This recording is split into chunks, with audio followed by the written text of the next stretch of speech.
up? So yun guys, sa video na to, samahan nyo ako, papalaguin natin yung 260 pesos natin na puhunan mga idol. So habang nagpapalago tayo dito kay Peso Win mga idol, pag-usapan natin si Philwin, no? So ang daming hindi makapag-open ng account na nagre-reklamo ngayon.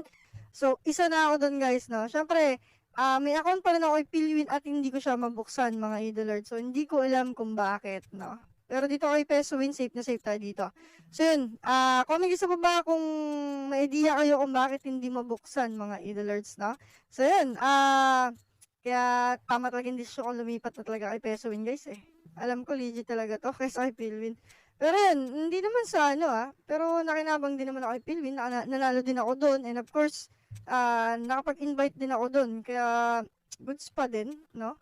At the same time, pero kawawa naman yung mga bagong papasok siguro if ever na mawala si Philwin, di ba? Yung mga di pa nakakabawi.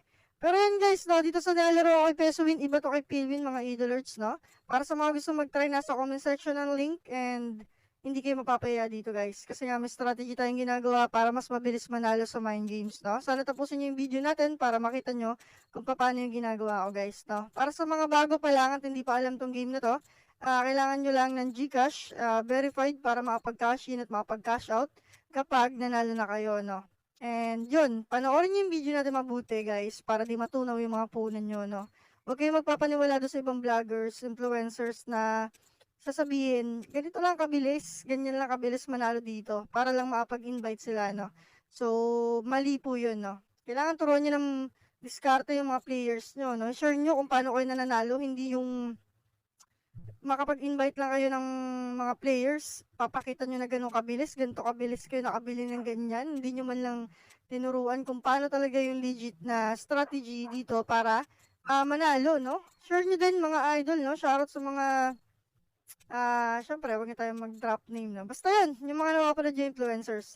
So yun guys, kailangan nyo lang gawin dito is magpatalo ng 5 piso. Sa unang round, dahil mo may 200 pesos kayong punan, gaya ng punan natin kanina, kailangan nyo magpatalo ng 10 piso. Hindi naman malaki yun, di ba?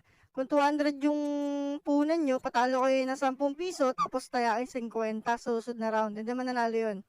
Hindi guaranteed na sa unang pag-edit nyo ng bet nyo, kasi minsan natatalo. Pero tuloy nyo lang hanggang makuha nyo yung gusto nyo panalo.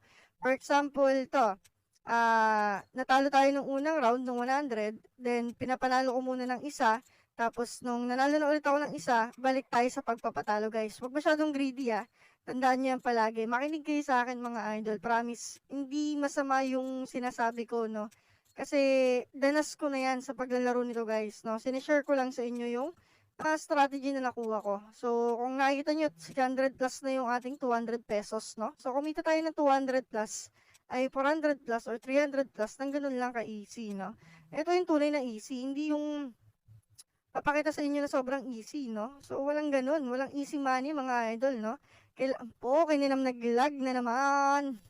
Ang pangit nitong iPhone 14 Pro Max, guys. Pagka na sa sobrang notification yung island, naglalag siya, no? Ito yung ayaw ko dito, yung downside nitong phone na to. Alright? So, pwede natin palitan to kapag kami bagong phone na maganda-ganda. Alright? So, yan mga idolers, no? Ganyan lang. Pag-aralan nyo yung technique natin kasi sure ball na panalo talaga kayo dito, no? And kikita talaga kayo guys. Promise yan, no? So, kailangan nyo lang ng strategy. Hindi basta-basta pindot-pindot lang, no? Kawawa naman yung iba natalo dyan. Akala pag pindot nila ng 4 na diamonds or ng coins, panalo na. Hindi. Kailangan yung diskarte guys, no? Ito yung tuturo ko sa inyo. And sana, na-adapt nyo na mga idol arts.